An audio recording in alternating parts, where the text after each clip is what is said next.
Hi, this is Ben from the Railroad Yard and Hubcap Hobbies. And yesterday I picked up this collection here. It consists of these 3 boxes. And I thought it would be fun to go through it and see what's in here. Inside we have another box. Let's see what's inside that one. Oh, wait. Gotta pause for commercial. No, I'm just kidding. Let's see. These don't want to stay open, but let's see. Fold it like that. Look at that. Let's see. I got this. This is actually a tin truck. That's cool. Check that out. On there. Oh, that's cool. That's actually pretty close to G scale. That's probably why it's in there. Let's see. Is their manufacturer's name? No, just made in China. Okay. Let's see. Alright, now this probably caught everyone's eye before I pulled it out. And actually, this is really why I went after the lot in the first place. As it's hard to resist the red, silver, and yellow war bonnet paint scheme. Now this unit was made by Aristocraft. It's an Elco FA1 and it's in really good shape. The previous owner told me that it was pretty much a shelf queen and never really saw a track. But I'm going to change that as I plan on taking it over to City Park to run on the Train Gardens layout. Let's see what else we have. We've got a Gramps tank car.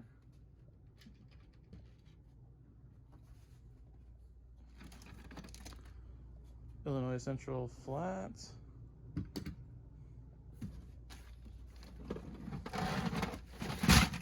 Oops. And a Pennsylvania boxcar.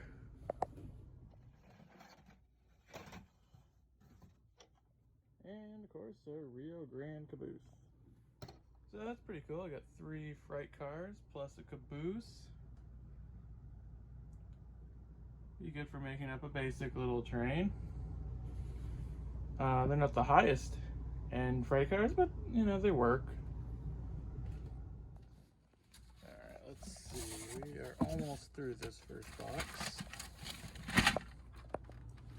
This looks like a Tyco operating accessory.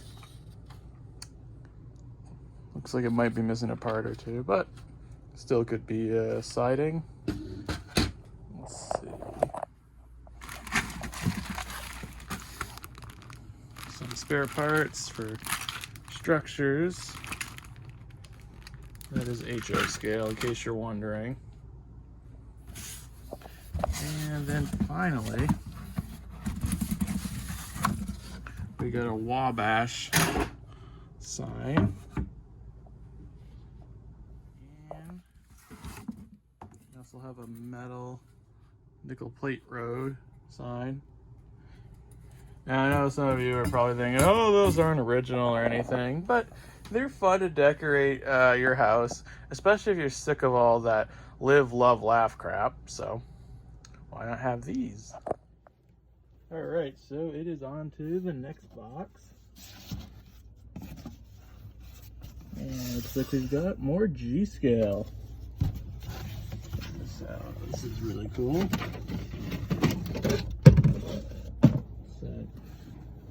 Arm & Hammer refrigerated boxcar.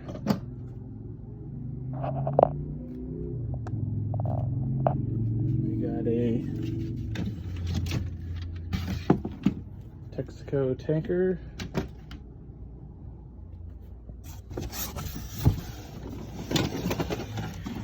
And a Florence Cripple Creek boxcar.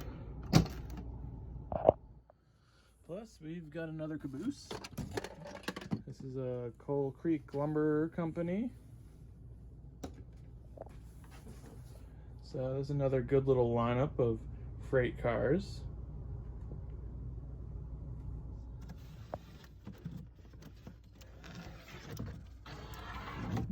Best for last, we have a 460 Rio Grande with tender. Now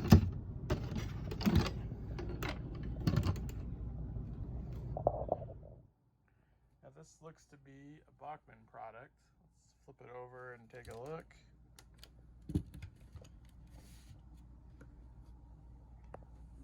Yep, there's a little Bachmann logo under there. Let's see, take a look at the underside of the tender. Looks to be in decent shape. One thing I'll note about Bachmann's G-Scale products is they are not meant to run on the same voltage as LGB or Aristocraft. They're actually designed to run on a 12-volt system. Oftentimes with their big hauler sets, you'll find the same power pack that you would in a HO or even an N-gauge set. One thing I want to warn everyone about is if you do try to run a Bachmann on a higher voltage system, you will risk frying the motor, or not the motor, but the electronics in it, and I'd hate for that to happen to anyone. So if you're going to run a Bachmann G-Scale locomotive, please make sure to run it on 12 volts. All right, so here's box number 3.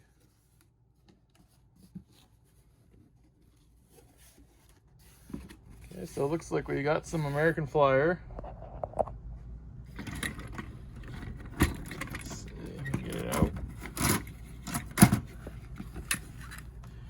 And a caboose, but we're missing a wheel, or an axle, I should say, and so there's a little bit of corrosion on those wheels, unfortunately.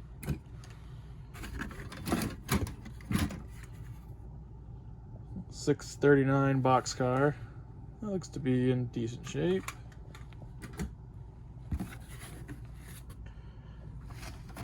Some S-gauge track.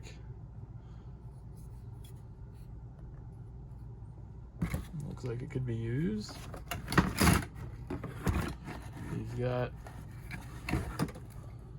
a pretty heavy Flyer Gilbert power pack.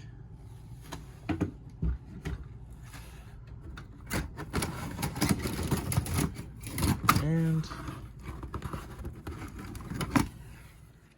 so here's 282. It's a 462 locomotive, American Flyer.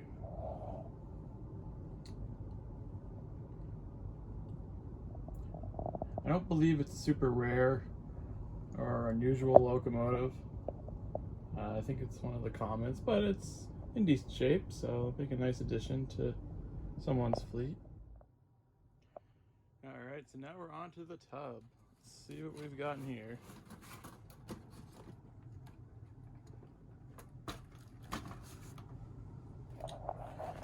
Alright, looks like we got some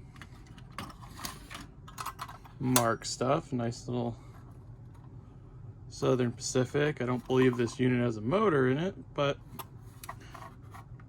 it's a very nice little tin decorative locomotive. Here's your traditional Mark's caboose and the plastic version.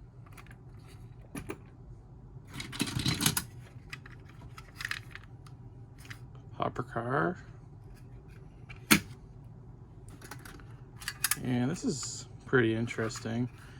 This is Union Pacific cattle car. It is missing a door, but this is a Mark's car that I have not seen before, so that's pretty interesting. Now these vintage plastic vehicles, they may not look like much from a distance, but if you look a little bit closer, they're actually pretty interesting. A lot of them date back to the middle of the 20th century and were actually made right here in America. They're all in pretty good shape for their age. I know I looked on the bottom of a few of them, and they were made by the Renewal Co., which made quite a few plastic toys back in the 50s and I believe into the 60s. But they'd be great for someone who wants to build an O-scale layout that wants to use a lot of older accessories, maybe some old Plasticville, that sort of stuff. And they're kind of colorful, so they're fun things to have. And finally, the last thing in that little flat box is this Hefner Windup locomotive. These are actually fairly common, I'd say around 70 years ago. They were a cheaper alternative to electric trains. Lionel was the gold standard back in the day. Let's see if this will still work. But if you couldn't afford that, you could get a nice windup train. And it looks like this one still works, which is really neat. Hefners have become pretty collectible. And if we look at the back here, it looks like it's got a bell mechanism. I don't know how it was originally triggered. Maybe this little piece here would hit ties and cause the bell to ring as the locomotive went along the tracks. It's cool that it still works, and it's obviously not in mint condition, but it's kind of fun. It has that played with look, which would make it a great shelf piece. Show you what old toy trains look like 70 plus years ago. Let's see what else we have. We've got some more track in here. Now, when I first looked, I thought this was American Flyer track. Turns out it is actually for the Hefner locomotive. So that's good, and it proves the theory about that little piece right there. As it goes along the tracks, it hits the ties, which rings the bell.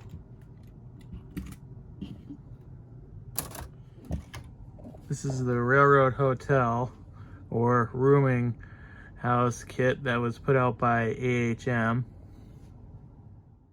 So here we have some more HO buildings. Most of them were built by either Tyco or AHM. They'd be great for someone just starting out, building their first layout, or someone who wants to use a lot of vintage accessories from the 70s or 80s. So towards the bottom of the box, we've got some HO rolling stock and this Lionel Burlington Northern unit. I know they're in the Lionel HO boxes, but I suspect a lot of them are Tyco or AHM, but it's usable rolling stock, so that's cool.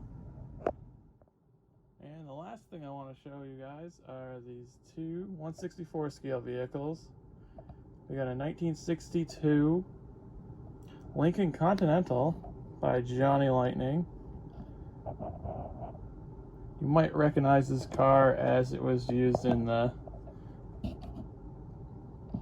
Inspector Gadget movie from, I don't know, like 20 years ago. It's a nice looking model. And then, of course, we have the G-Wagon. This little model here was made by Kyosho. Kyosho also makes some pretty nice radio control vehicles, but they also make die-cast models. This G-Wagon looks to be pretty accurate to the real vehicle.